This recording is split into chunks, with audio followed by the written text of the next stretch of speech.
It's a sad day at Pete's Apiary. Not only did I lose 60% last fall, last year, this fall, whatever, but coming out here to prepare for the blueberry farm, I lost 4 more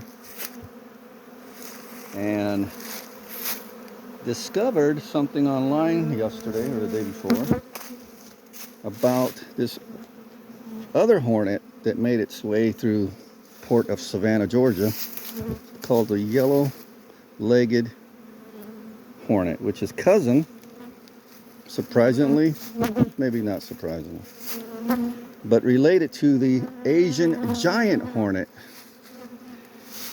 And this yellow-legged hornet is even more dangerous because they capture the bees as they're flying, unlike its cousin, the Asian giant hornet. They enter the hive and decapitate 30,000 or an entire colony. They just decapitate them. They're such a large hornet. Their mandibles, they capture the bee and they just decapitate them one after the other. This hornet, once they find out where the honey, the apiary is at, they bring all their buddies and they hawk. Matter of fact, its nickname is called a hawk hornet. It's something they call hawking. Just like hawks, they hover, and then when they see their prey, they scoop down.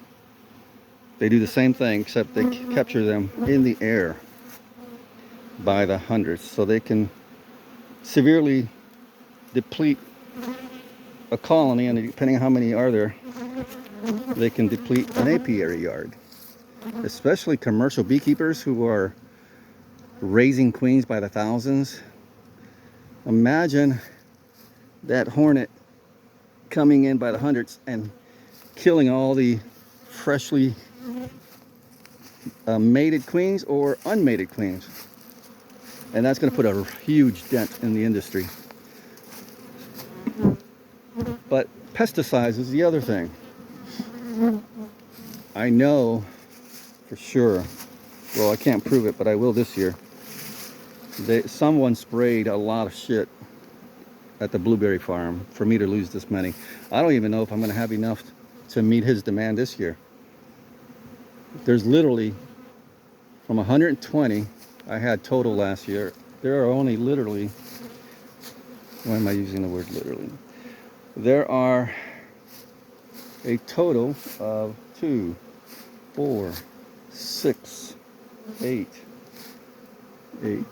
10, 12. There's only 15 colonies left in this yard. And then at home, I think I got 20. That's it. That's all I have. And the guy, the blueberry farmer, wants 25, I believe, this year. So that's going to only leave me 5 to play around with at home to expand the yard. It's going to be a very challenging thing to do because you can't do a whole lot with 5 to bring your numbers up like you did last year. But I am definitely going to stress when I go up to the blueberry farm this year to the owner, I cannot afford to lose any more hives. If you know you're going to be spraying, I'm not saying you are, but you have to tell me. I have to take them home. I can't afford to lose any more. And I think I'm going to order a kit from one of the universities to do field testing for pesticides. That way I can show it to the landowner that something's going on here.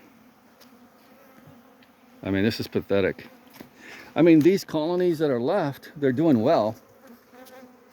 I mean, they're double stacked. Some of them we had to add a second box because they were just growing so fast. So I think we do have a plan, thanks to my Congolese friend over there who was a beekeeper in Africa. He has ideas on what he did in Africa to expand, and I think we're going to have to do the same thing at the North Carolina blueberry farm. Instead of waiting to get home within those 5 weeks, we're going to go probably the second week and we're going to bring fresh bees up, and then bring those worn out colonies, or possibly colonies that have been tainted by some of the pesticides over there, bring them home so they can recover before they all die.